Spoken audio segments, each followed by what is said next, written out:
A very warm welcome, everyone. I am Lauren Haworth. I'm the head of marketing at Zeroe. I'm delighted to have you here today with us to explore ESG and carbon management. So, over the past year, we've had countless conversations with companies who are feeling pretty overwhelmed.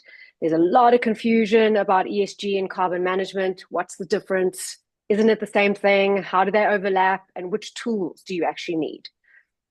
We've also seen a lot of organizations that are investing in ESG platforms thinking it's going to cover their sustainability needs, only to discover later that it's missing crucial capabilities. One, to track emissions, and two, to build real decarbonization strategies. And that is what we're going to be doing here today. We're going to be clearing up the misconceptions and chart a path forward. I'm particularly excited to be joined by our founder and CEO, Farouk Jivani. Now, Farouk brings over 20 years experience in management consulting and as a technology entrepreneur across 20 countries. He's got a deep focus on digital transformation and sustainability. This means that he's specifically seen the transition from manual to digital processes and has been involved in the next technological advancement of platforms that can actually do the work, like Zeroe. And what I really enjoy about Farouk's approach is he has the ability to break down complex problems and bring different departments together to find practical solutions. He's helped countless organizations move beyond just ticking boxes for compliance to developing real data-driven strategies for reducing carbon footprint. Right, so let's get into our agenda. First, we're going to dig into why the distinction between ESG and carbon management really matters. Then we're going to look at the major hurdles organizations face with carbon reporting, and maybe some of these are going to resonate. Then we're going to discuss how to approach choosing the right platform. And finally, we're going to show you Zeroe's platform and how it addresses these challenges. Throughout this conversation, please feel free to pop the questions into the chat. We're going to have a Q&A at the end, and we will try and address as many questions as we have time for. So let's dive right in. Farouk, thank you for being with us today. Thanks. What we're going to do is we're going to start off with the big picture. So if we're looking at the big picture, there's a lot of terminology out there in the sustainability space, just like there is in finance. So let's help start defining some concepts, specifically ESG and carbon management, and then chat about why it's so important to understand the distinction. So when we look at kind of ESG and carbon management, I think we've spoken to 160 organizations over the last 9 months, probably across 10 different countries, across the Middle East and Southeast Asia. And I think what we see is, a lot of confusion. It depends on where an organization is on their journey, depends on perhaps their industry, their sector, and who they're kind of feeling pressure from and what they're being asked of. For some organizations, you say, I need to do ESG. Well, what is ESG? So for us, ESG is a framework used by investors, regulators, and companies to assess the non-financial risks and impacts. For us, when we look at ESG platforms, what are they? They're typically compliance focused, and they support in high-level data aggregation. So collecting different environmental, social, and governance metrics across an organization and outputting those metrics against an ESG framework or specific reporting standards that an organization wants to meet. Carbon management is actually, a subset of the E, right? But it is much more than just what needs to be done in terms of ESG or the E within ESG. So carbon management is a process of measuring, tracking, and reducing carbon emissions through data-driven insights. Carbon management platforms provide detailed carbon accounting across scope 1, 2, and 3. Scope 1 and 2 being the data within your organization that you can use to measure your emissions, and scope 3 being the data across your value chain, both upstream and downstream. And this information is much more granular, harder to come by, and requires a little bit, let's say, more work to be used for carbon accounting purposes, and then as well as meeting your e-reporting requirements. I guess why is it important that we understand the differences between the two? I think when a lot of organizations say we need to go on an ESG journey, what that ESG journey entails of them can be very different. Is it, I need to produce a report, I need to report on certain material topics, which material topics are important based upon the type of organization I am. For most organizations, carbon emissions, 99% of all organizations will need to measure and report on their carbon emissions. Depending upon the complexity of their business, will an ESG solution meet those needs? Do they have a lot of data? Is their organization complex? Is their value chain complex? That's where you kind of look at, well, do I need a carbon management solution, or do I need an ESG solution that meets, let's say, the carbon accounting requirements that I need to do as a company? And why do you think there's so much confusion in the market between these two concepts? So I think, that kind of confusion comes from it depends on, let's say, who the person is that is kind of engaging on driving this journey within a company, right? Or where the pressure is coming within an organization. I think first and foremost, most organizations kind of embark on this from a kind of compliance-driven mindset, right? Someone is asking us for a report. Could be my shareholders, could be, if it's my shareholders, they're asking me for an ESG report. So I need an ESG platform.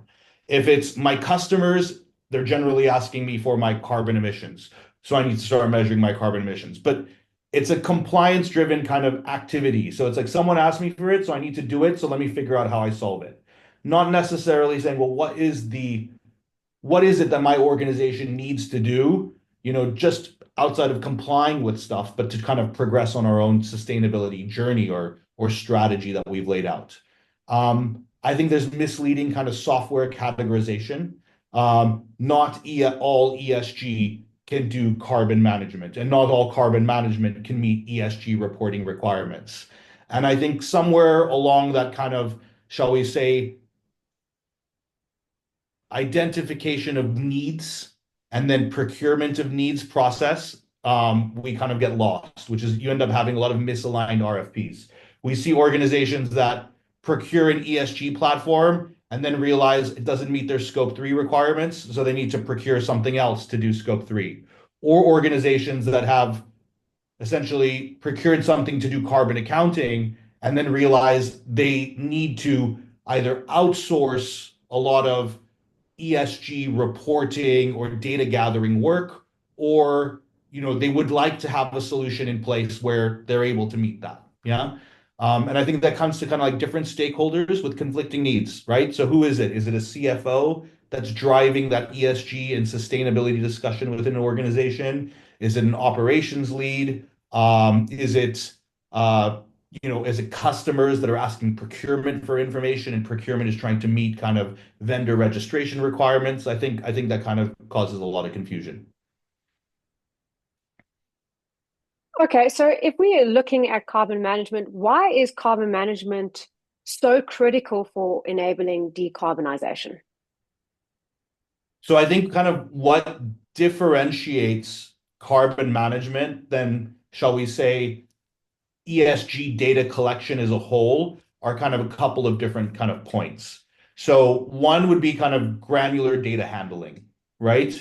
When you look at what you need for carbon accounting, it's not, I need my business unit to tell me what my scope 1 emissions are. No, in order to do your carbon accounting and to understand your scope 1 emissions, you need to understand what's the fuel being consumed across my fleet of vehicles. I should actually understand, if I want to use carbon management per se to actually take decisions on decarbonization, I would not want to know which vehicles are consuming how much fuel. I would want to know the age of those vehicles. I would want to know whether those vehicles are being charged to certain business units within my business. So carbon management and effective carbon management isn't just I measure my emissions and report on them, but it's I measure my emissions. I understand in detail where those emissions are coming from.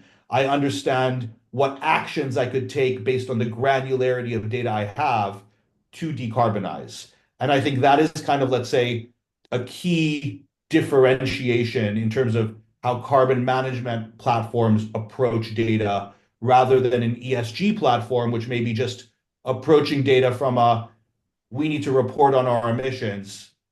Someone tell us how much our mobile combustion emissions are for our scope 1 emissions, as an example.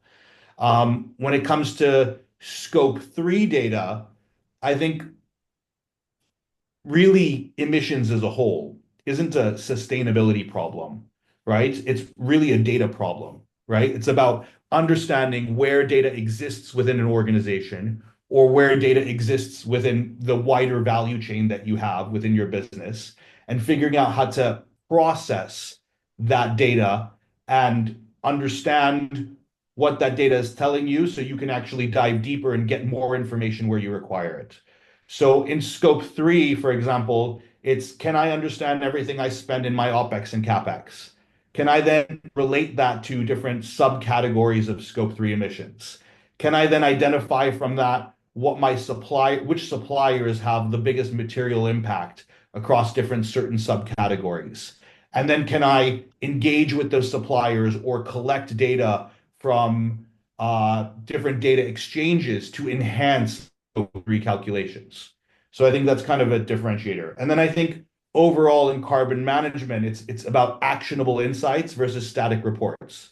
So a lot of ESG kind of reporting is obviously collecting information to produce a report, to meet a compliance requirement, to share a story, to share progress, but it may not necessarily be providing you with actionable insights at a very granular level in terms of what you need to do to take steps to whether it be decarbonize or transform, your performance across different social or other environmental metrics.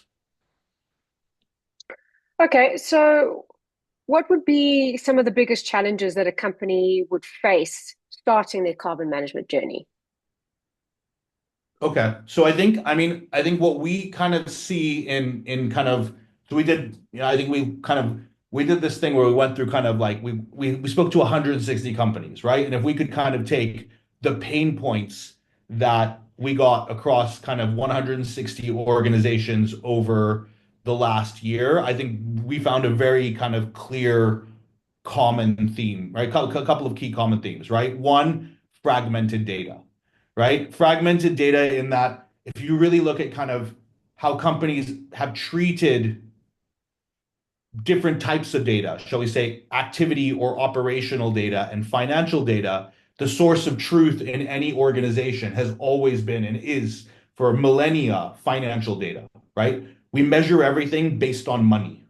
And in order to measure your carbon emissions, depending on the subcategory, when you want to be granular, you need activity data, right? You need quantities, you need volumes, you need to understand what is actually happening behind those financial numbers.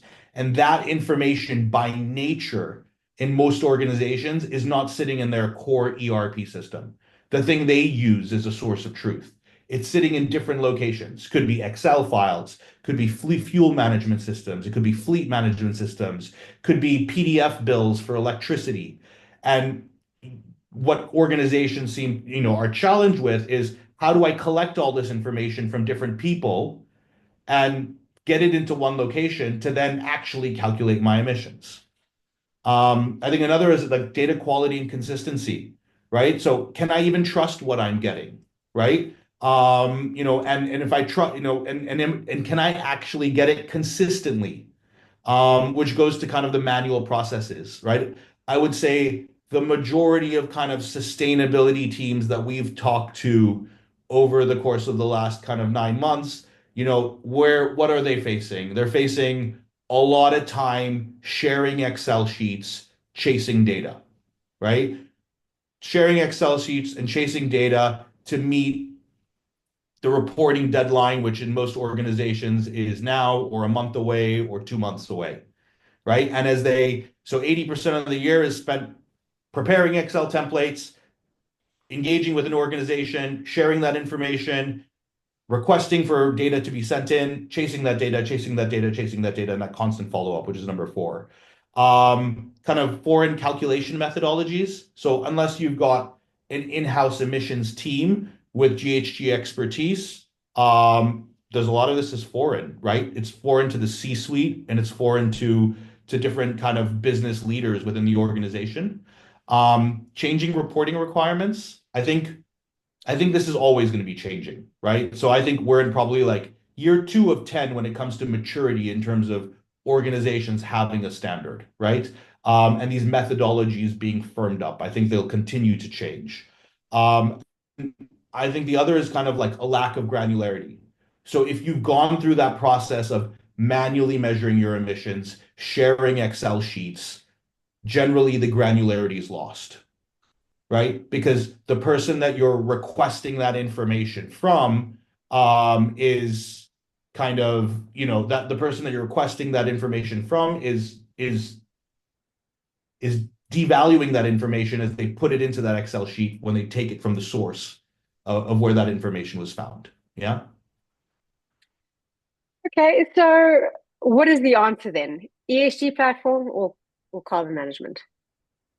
I I mean, I think, for the sake of, we have our view in what we're building in Zeroe, right? And I think the needs of every organization are different. Okay. I think they depend upon, shall we say, what is the strategy of that organization when it comes to ESG or sustainability, or how material are carbon emissions to, their overall sustainability strategy, depending upon the nature of their business.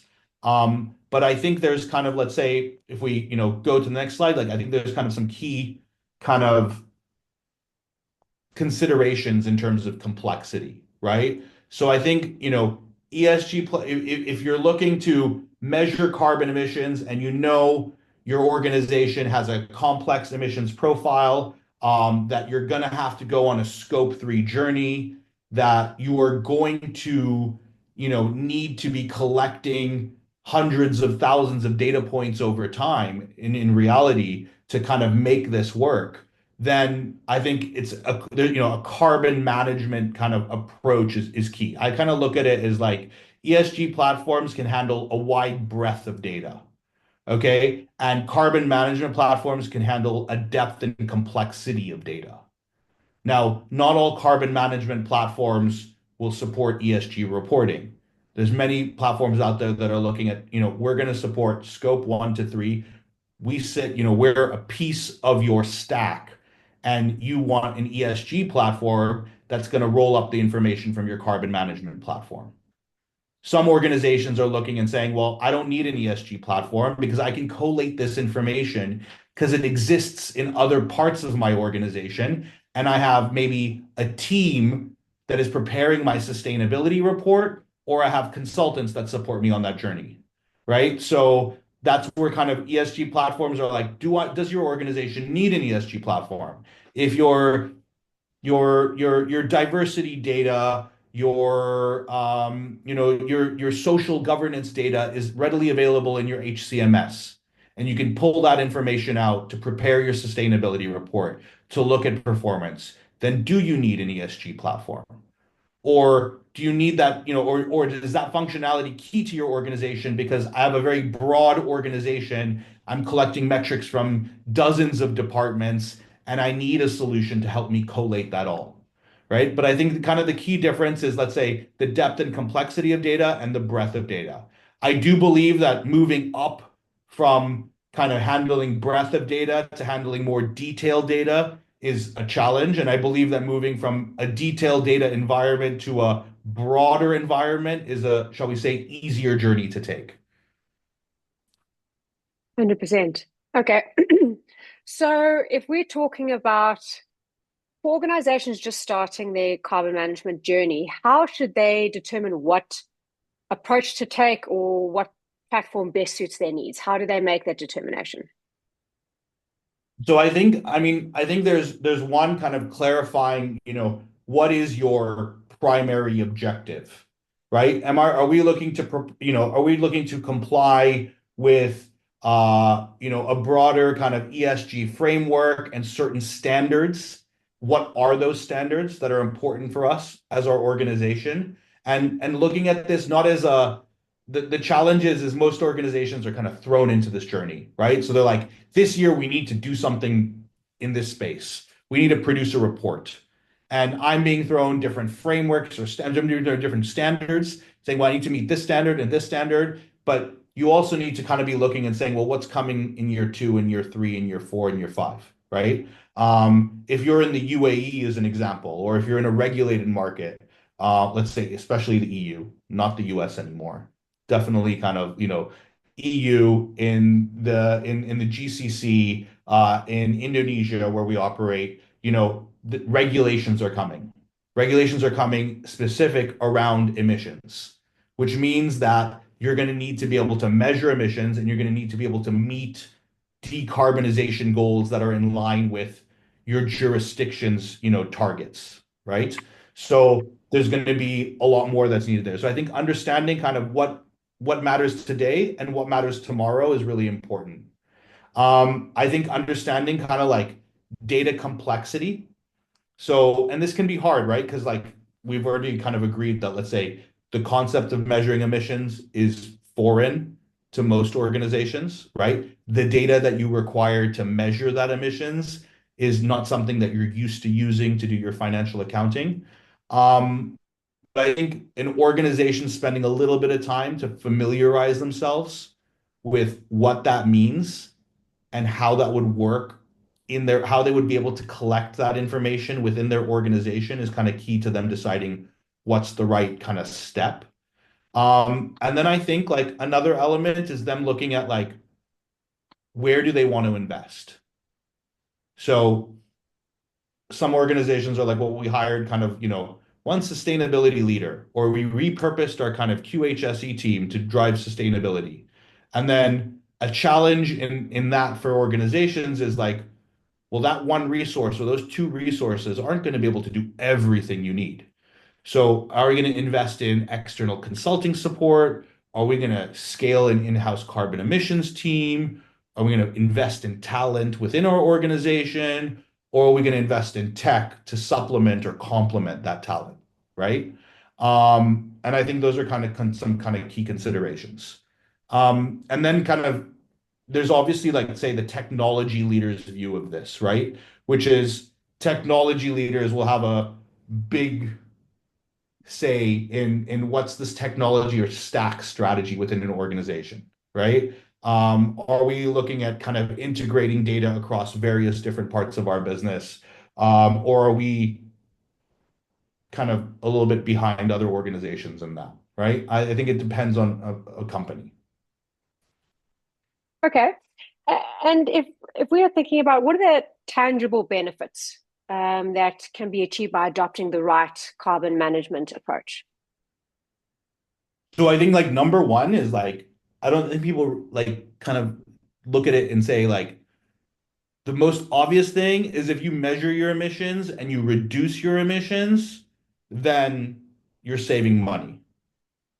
If you want to talk to kind of like a C-suite leader in an organization and say, well, if I'm measuring, at the end of the day, carbon emissions equate to money somewhere within your business, right? Especially when it's kind of like scope one and two. It's like you spend money, you incur more emissions. You are less efficient, you incur more emissions. So if you are able to measure and reduce your emissions and you create another point of accountability within your organization with targets against it, you will save money. And I think that's kind of valuable. I think meeting regulatory requirements is kind of key. I mean, not everybody kind of likes the kind of stick approach. They want the carrot, right? So there's the stick of like, I meet compliance requirements.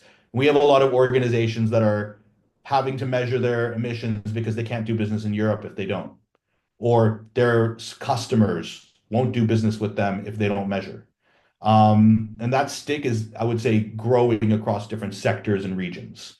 In terms of kind of, and then I think there's like a competitive advantage, right? I think if you can access capital by being accountable and decarbonizing, right? And I think that's a great opportunity.